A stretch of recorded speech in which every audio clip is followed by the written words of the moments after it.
lugar junto y debo kay katan kung tamyangin aray luasin min handon ve chuyên zama kadulay mampuy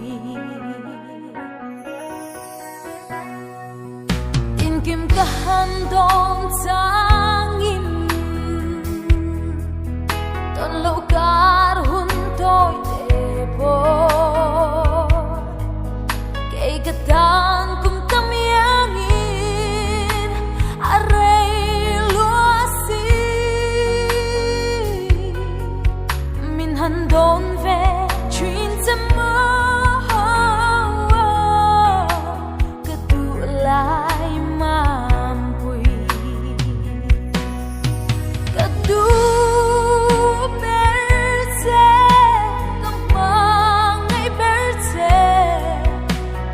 biar tu kalan sehi milarin lesak donam ni kama ngai te asin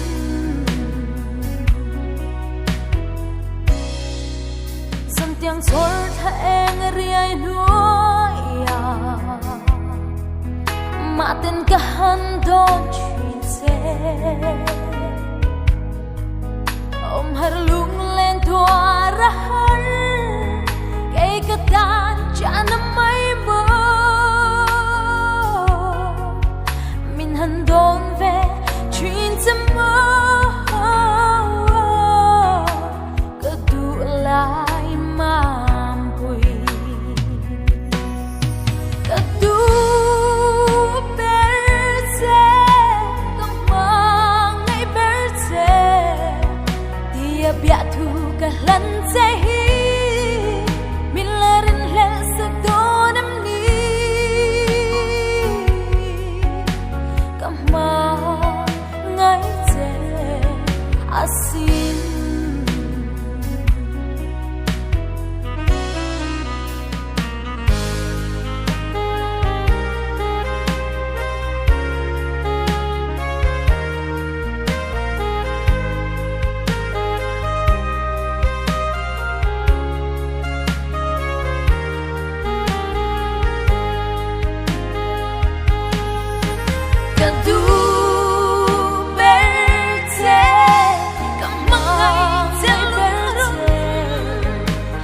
biar tu kalan sehi